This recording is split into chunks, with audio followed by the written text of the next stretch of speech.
Bedtime Story for Adults. Chapter 1 Encounter with Music in Childhood. Ludwig van Beethoven was born on December 16, 1770, in Bonn, Germany. His family was deeply rooted in music, with his grandfather Ludwig making a name for himself as a conductor of the court orchestra. From an early age, young Beethoven displayed remarkable musical talent, which was rigorously nurtured by his father, Johann. Beethoven's father dreamed of making his son the next Mozart. He imposed strict training regimens on Beethoven, often making him practice late into the night. Within this harsh environment, Beethoven developed a profound love and dedication to music. Eventually, at the age of 8, Beethoven gave his first public performance, which created a significant buzz in the local community. This success bolstered his confidence and fueled his drive for further effort. He dedicated himself increasingly to practice, and his talent continued to shine ever brighter. However, Beethoven's home life was far from stable. His father, Johann, was an alcoholic, which led to constant financial instability for the family. This difficult situation instilled in Beethoven a sense of responsibility as the family's supporter from an early age. He resolved to support his family through his musical talent, a factor that nurtured his strong will and determination. Gradually, Beethoven joined the court orchestra in Bonn and gained opportunities for further musical education. His talent was quickly recognized, and he began studying under Christian Gottlob Neef, the court orchestra's conductor. Neef recognized Beethoven's potential and devoted himself to his guidance. Under Neef's tutelage, Beethoven learned composition techniques and music theory. With Neef's help, he was exposed to and influenced by the works of great composers such as Mozart and Bach. The experiences of this period had a significant impact on Beethoven's later music. Chapter 2 Journey to Vienna. In 1787, the 17-year-old Beethoven embarked on a journey to Vienna. At the time, Vienna was the epicenter of European music, attracting many talented musicians. Beethoven was determined to test his abilities in this musical capital. In Vienna, he hoped to study under Mozart. However, this aspiration was not immediately fulfilled. Nevertheless, Beethoven gradually adapted to life in Vienna, deepening his interactions with local musicians. He also sought to showcase his music to the Viennese nobility, striving to gain recognition for his talents. His performances quickly garnered a reputation, and Beethoven began to attract attention within Vienna's social circles.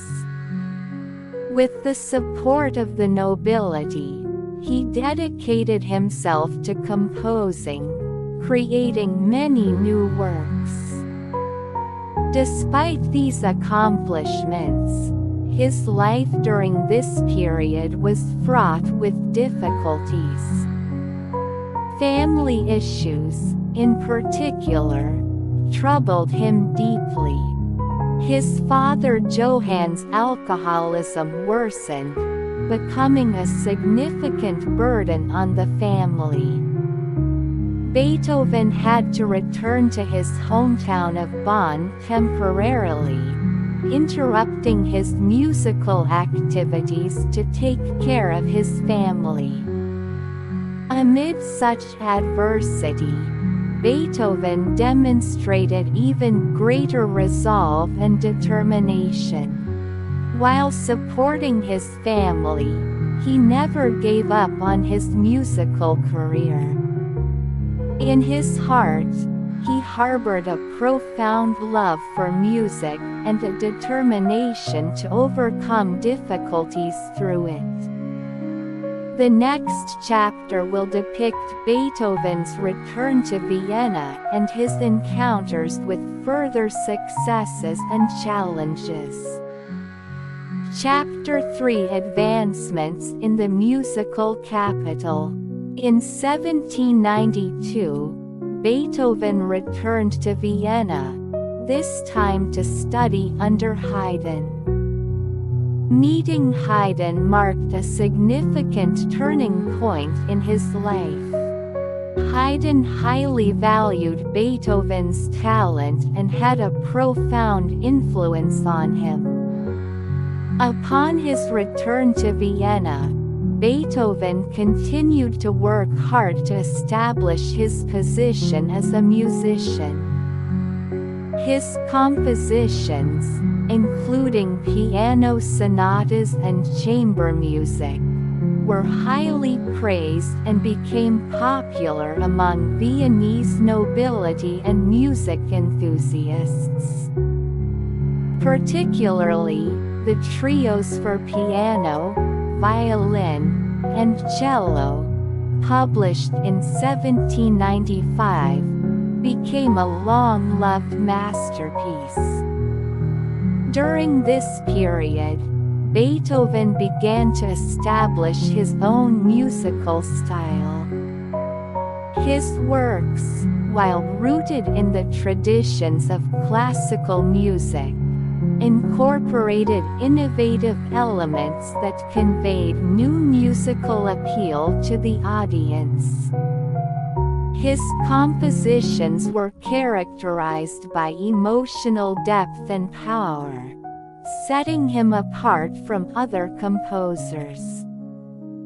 However, Beethoven's success was always accompanied by challenges. Around 1796, he started experiencing issues with his hearing. Initially, it was mild tinnitus, but it gradually worsened, leading to significant hearing loss, a devastating condition for a musician. This caused Beethoven great mental anguish and deeply troubled his heart. Despite this, he continued composing with undiminished passion for music. He had a strong desire to convey his thoughts through music, overcoming his fear and sorrow over his hearing loss to pursue new musical realms. In 1800, Beethoven presented his first symphony, Symphony No. 1. This work symbolized his new musical style. Maintaining the traditions of classical music while introducing innovative elements, Symphony No. 1 was highly praised by audiences and critics, further elevating Beethoven's reputation. Beethoven's creative zeal continued to grow, leading to the creation of more complex and profound works.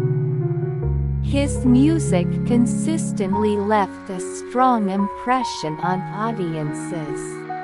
However, his hearing loss continued to progress, deepening his mental anguish. The next chapter will depict Beethoven's struggle with his deteriorating hearing as he continues to strive for greater musical heights. Chapter 4: Hearing Loss and the Eroica Symphony. In 1801, Beethoven confided in his friends about his hearing problems. His hearing had worsened to the point where it was interfering with his daily life. This reality was devastating for Beethoven, but he did not give up on music and continued to create. During this period, Beethoven experienced deep internal conflict. His passion for music clashed with his declining physical condition, profoundly influencing his work. In 1802, he retreated to the outskirts of Vienna, in Heiligenstadt, where he wrote the Heiligenstadt Testament, a letter that documented his despair and suffering but also his resolve to continue with music. Among the works composed during this time, the most notable is the Symphony No. 3 Eroica, initially intended to be dedicated to Napoleon Bonaparte.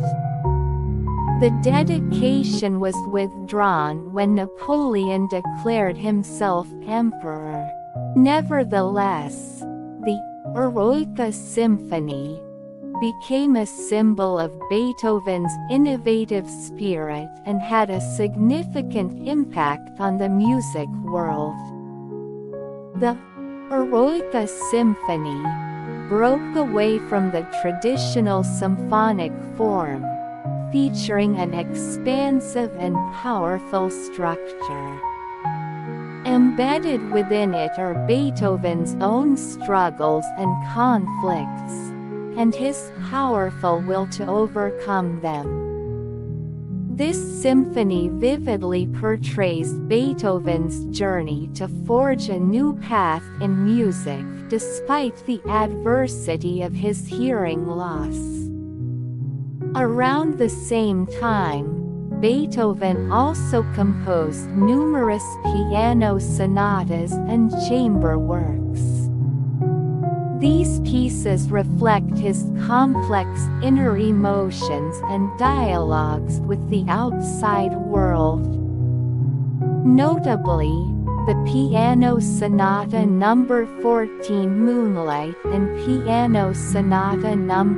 3 Appassionata are widely recognized for their profound emotional expression and innovative structure.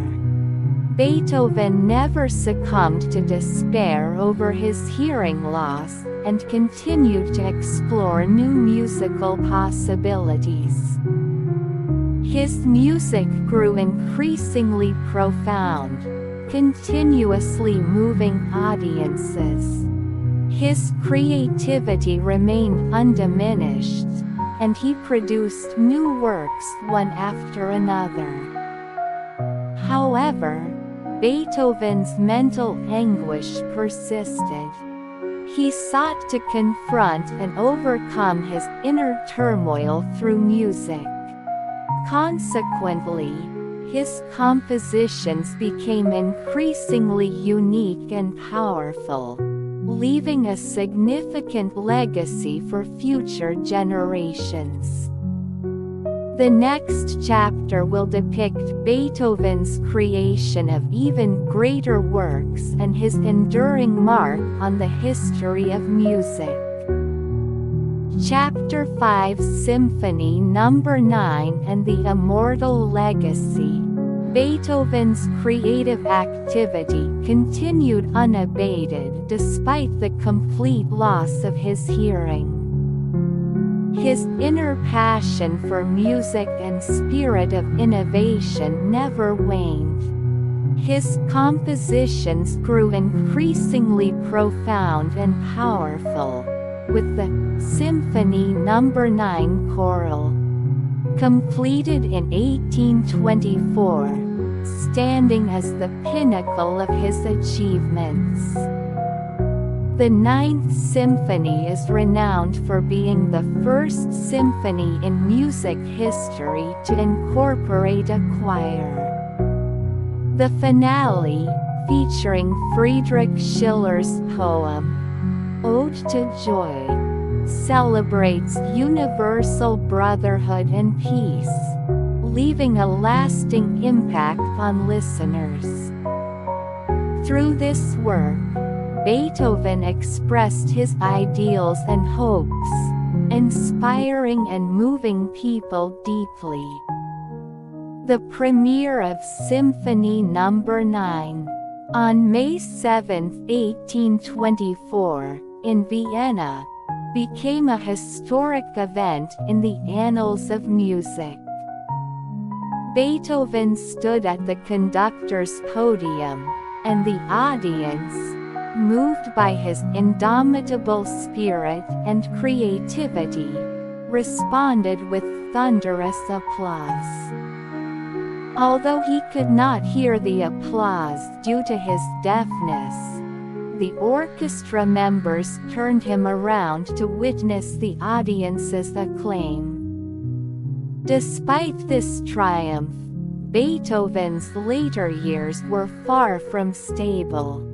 His health deteriorated, and he continued to face financial difficulties. Nonetheless, he never lost his passion for creating new music, and continued to produce works. His late compositions, such as the String Quartet No. 14, are particularly introspective and laden with deep emotion.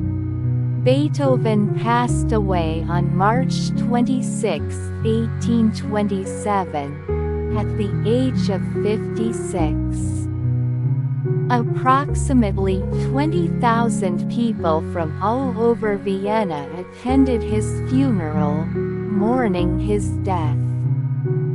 His music transcended the era in which he lived, continuing to influence musicians and audiences for generations.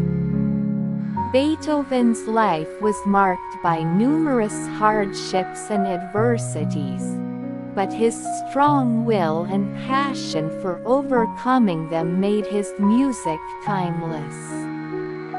His works are still loved and performed worldwide, continuing to provide courage and hope to people.